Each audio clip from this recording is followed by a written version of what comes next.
hindi natin pwedeng ulit-ulitin lang yung mga nangyari for the past few years, for the past ever since Marcos sat down and Romualdez became speaker, lahat ng ito, this has only been getting worse and worse. Hindi natin pwedeng hayaan lang ito. At some point, we have to say it has to stop.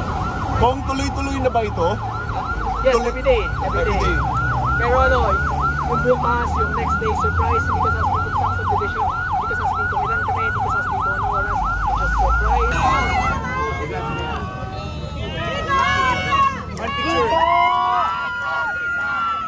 Marcos resign! Marcos resign! Marcos resign! Marcos resign!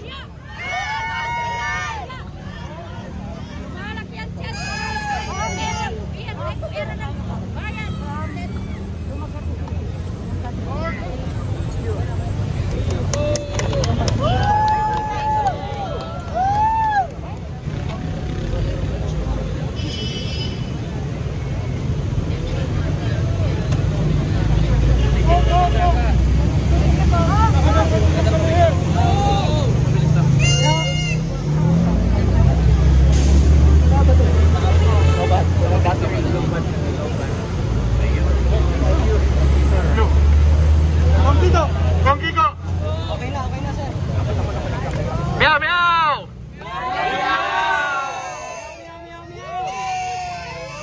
Marcos, no! Resign BBM now! BBM resign!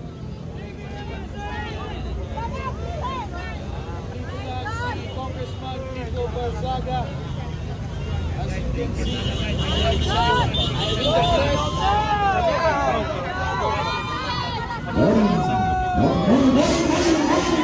Si Kiko Matos ng bayan.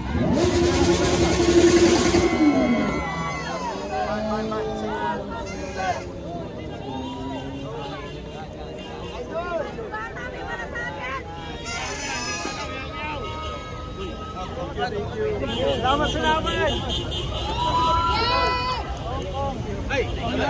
Ay, ano, kumusta kayo dyan? Ang balita sa inyo. Congress niya!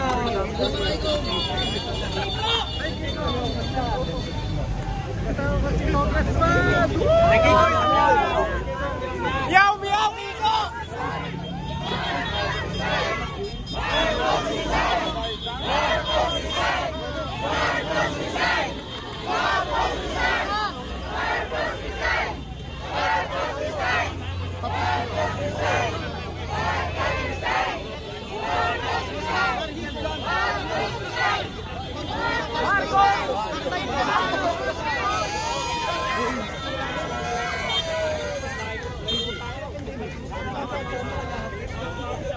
Pasok ni Mike. Sigsig, hindi kayo kukover. Pasok ni Mike. Thank you. Papasok lang ako.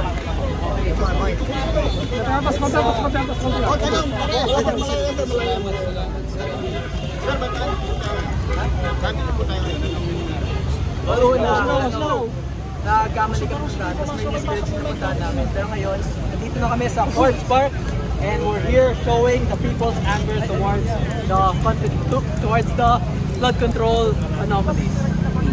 Yes, tuloy ba yung panawagan nyo na pababahin ng Pangulo? Yes, Marcos resign. Congressman, anong panawagan ninyo sa mga politiko na nandito ngayon dito sa Forbes Park po? Bakit dito po sa Forbes Park? Kasi dito sila Martin Romualdez, dito sila Sandy Soto. Kaya balik ang hinahin nila.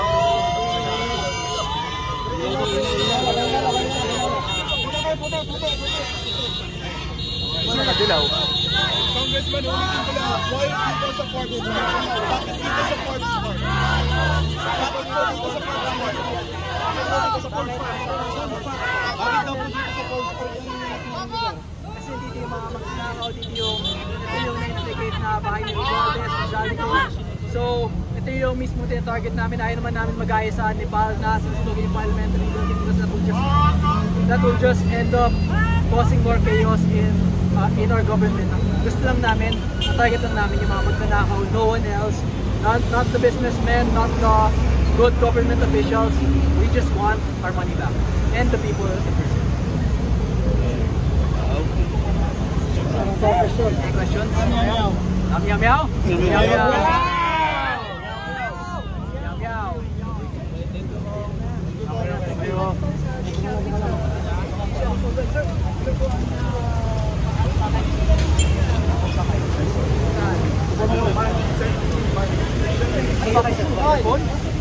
Hello, testing. Ano ba naman yung sound? Sir, pababa ng konti ng phone po. Pababa ng phone, pre. Pop-test lang. Pop-test na kami laban sa mga corruption dito. We have to target the heart of corruption. Hindi lang pwede yung sa Malacanang, sa Menjola. We have to go where the stolen funds went. Hindi naman yan pumunta sa mga government buildings natin kasi yun yung naging issue natin. Hindi siya pumunta sa mga government buildings natin. Pumunta siya sa mga private houses, private property ng mga politiko. And that's why we are protesting on where the private property of the politicians are. Okay, private subdivision, hindi siya freedom park, bawal mag-protesta, ano ba? Kaya nasa labas naman kami. Kung makukulong ako, hindi pakulong niyo ako. But like, kung ako makukulong tapos yung mga nagnakaw ng billion-billion, hindi makukulong. Kasi that a bit unfair. Yung plano po ninyo na lulusubin sa loob, ano po ang Then may mga police sila doon. That's mga 2,000, 3,000 plus police. With fully armed rifles, everything. So baka hindi naman makapasok yan. Or pag nakapasok kami, hindi kami makapasok. kailan po kayo ba nanatili dito? Hindi na ako makapasok. 30 minutes sa may session pa kami. Bisahin niyo sa mga mag-upload. Bisahin. Meow meow! Love you too. Meow nga dyan, meow meow. Okay. Okay. Hello? Yes, agway. Yan.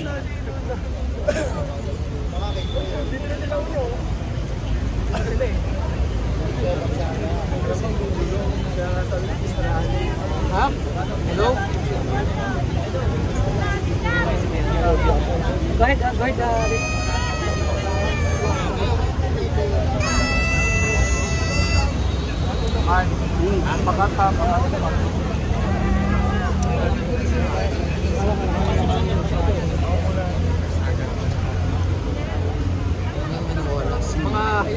Mga 10 to 15 minutes lang kasi may session pa kami. Maaga pa ako bukas, meron ako hearing sa committee on ethics.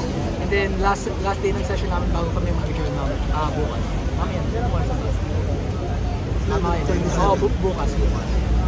Ano pakiramdam yung sa panawagan mo yung Facebook post na panawagan na pumunta dito marami Kasi ako, because we can see that people are taking initiative.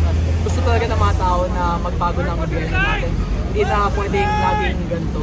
Hindi pwede tumaulit next year, kaya kailangan natin na mag-share ngayon. Saan po laban po ninyo? Kaya PBBM? Well, ito matapos na.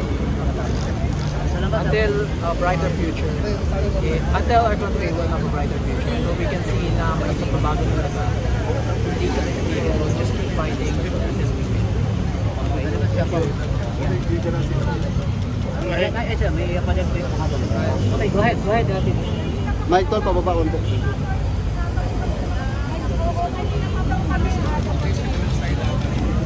Meron kami bukas, pero surprise yun. Baka hindi namin sabihin kung saan at kung kailan. Kasi hindi din naman sinasabi ng mga magnanakaw kung kailan sila nakaw.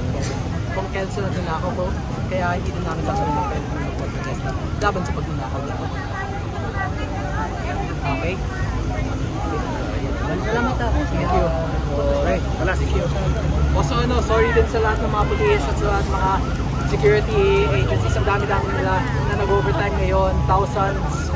Pero kailangan talaga ito ng bansa natin. If we do not show, not just the local community, but the international community, that there is chaos and there is corruption within our system, then there will be no change.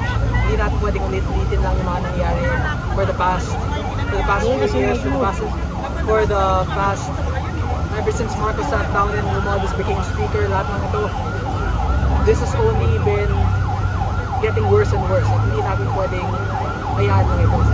At some point, we have to say it has to stop. Kung tuloy-tuloy na ba ito? Yes, every day. Pero yung bukas, yung next day, surprise, hindi ko sasabihin kung saan subdivision, hindi ko sasabihin kung ilan kami, hindi ko sasabihin kung ano oras, just surprise, and sila na bahala. If they want to protect, mas na protektahan yung mga magnanakaw dito, at yung mga magnanakaw na nakatira sa mga mamahaling subdivision, sa mga private subdivision na mga 200, 300 million per lot, or yung iba mga 1 billion per lot, then that's fine. That would be perfectly okay. But